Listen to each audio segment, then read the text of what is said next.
Connection. That's what we're talking about today. Connection. Did you ever walk into a room and there's a billion people in the room and you just feel alone? All these people, you would feel like you're, in theory, you're like you made it, you're having a party, but you're alone because you don't have that connection with anybody, that special connection. And then all of a sudden you see somebody from across the room, and somebody that you made a connection with previously, they see you, your eyes meet, and your heart skips a beat. And then, like magnets, you're drawn to each other, and you stay together that entire party. You're switching out name tags where whoever's supposed to sit over so that you can sit next. You're pulling up an extra chair. You're making sure that you don't lose your life raft, because that's what connections are.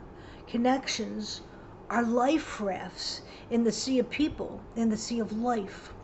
Well, now take yourself to being a baby. You're just born, and you look up and you're scared to death because you were just like fine, and everything was fine, and now all of a sudden everything's changed. Now you're breathing air, and your arms are like, you've got all this space, and you're scared. It's the sea of life you just got thrown into. And all of a sudden you look up at your mom and you make a connection. And then all of a sudden you nurse and you make a connection. And all of a sudden the arms wrap around you and you make a connection. You make a connection that this is the person that I can trust. This is the person, I'm not alone. I am safe. I am nurtured. I am loved. Right? It's a natural response. They're actually not thinking these words. They don't have these words. It's so innate that it goes there. All right, now let's take a look at what's happening in our world. Our world, from the time of the women's movement in the 60s, has told us the most important thing you can do is get a career. Work towards your career. Children, they interfere with your career. Get a career. There's always time for children. Get your career. Build your life. That's where your satisfaction will come in. That's the great lie. That's the gigantic lie. Our bodies were made so that we have children in our 20s.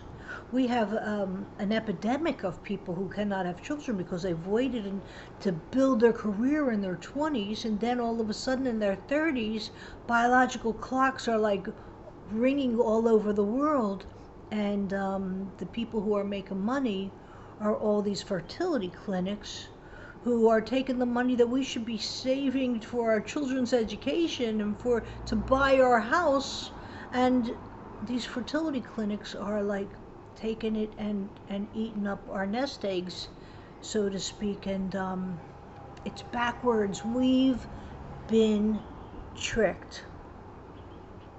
What happens? We have our career. Let's just keep playing that out for a second. We have our career, and now we want our baby, and I have my baby. I'm 35. I just gave birth to my first child. I have a fantastic career. They even let me take off for 9 months to have this baby, right? They even have a place in the building that has a daycare center. Let's say I have the optimal thing, and they even pay for my daycare center. This is not the case in most people who are working out there and have been tricked. But let's just take the best case scenario. So now I take my baby who what? Looks to me in that connection for nourishment and for nourishing and for comforting and for love and for support and for growth and for leadership. And now I pass her off to somebody else at 8 o'clock in the morning, 9, 10, 11, 12, it's like 1, 2, 3, 4, and I'm not getting her till the end of the day. Let's say I'm a really high level lawyer. I'm not getting her till 7, 8 o'clock at night, but she's okay. She's with the daycare center that has everybody else's kids in there. It's got to be okay. Well, what's happening in that kid's life? That kid and even if you passed your child, you passed your child off with that biggest love to the person that you respect there at the daycare center, and now your child is so loving and trusting, they just go and there's no crying or anything, and they're looking for attachment, they're looking for connection, and they'll grab that connection from the daycare worker, and they'll grab that connection from anybody that they can. When they start to sit up, they're going to grab that connection from their peers, and when they start to run, they'll be grabbing it from their peers. And then on the weekends, when you start having your child, like, now I have time to be with you, the connection's not there. They don't want to be with you. They want to be with anybody but you. They want to be with the people they made the connections from. They want to be with their friends. They want to make new connections out there. They come in, something happened to them out in the world, you can read it on their face, they won't talk to you. Why? No connection, right? You can't parent somebody if you don't have a connection.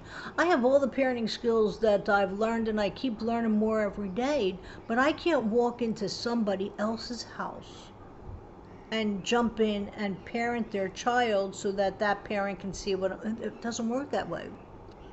I can't parent their kid because I don't have that connection with their child.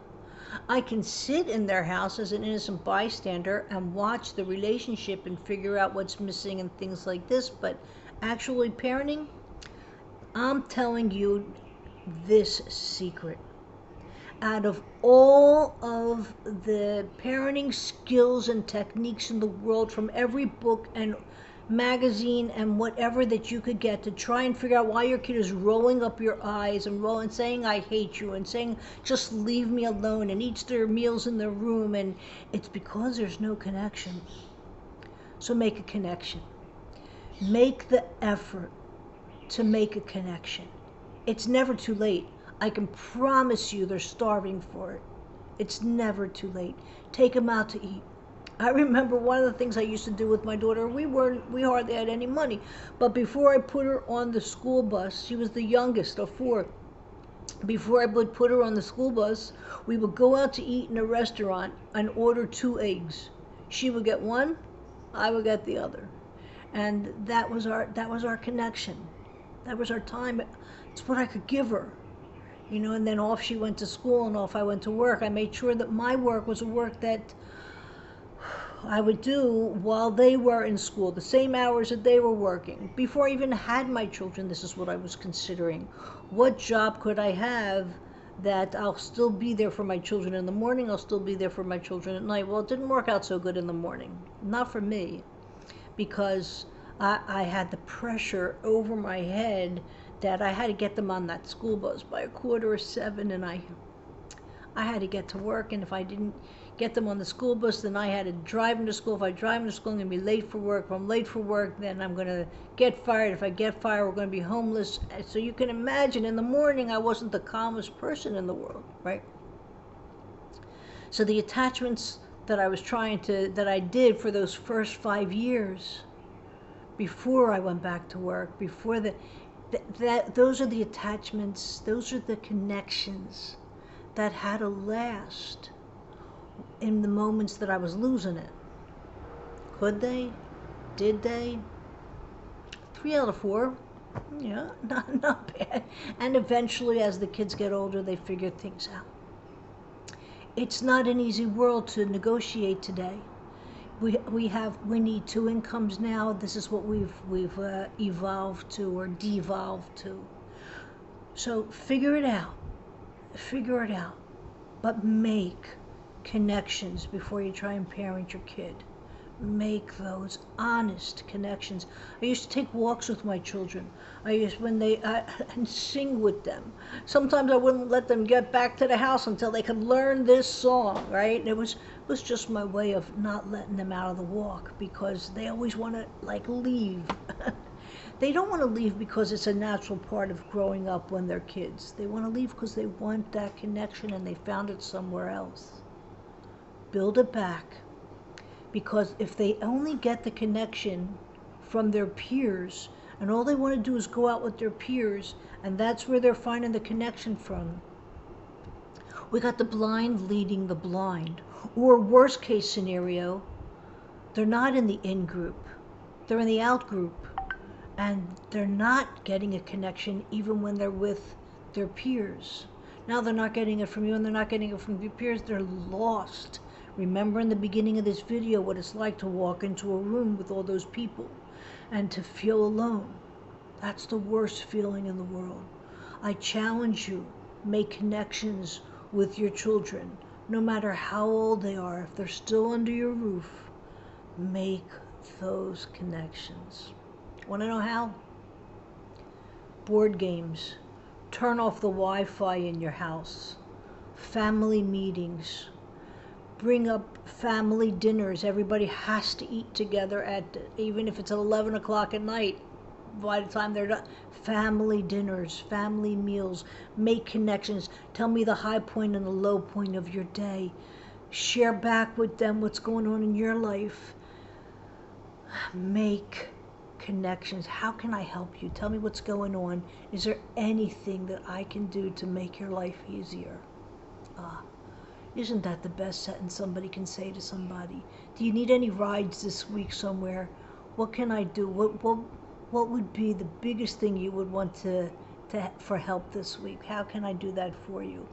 What do you want for dinner? I want to make a special dinner for you twice this week. On Wednesday and Thursday is going to be your special night. What's your request, right? They're going to be there for that one, right? Connect. And at night before they go to sleep, no matter how old they are, sit on their bed. Give them a kiss right here. Hold their hand. Massage their neck. They're carrying the tension. Tell them you love them. Tell them you're proud of them. Notice the growth that they've gone through.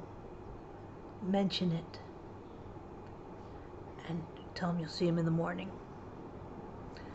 That's your Bubbie pin for today. I leave these Bubbie pins because I'm Bubbie.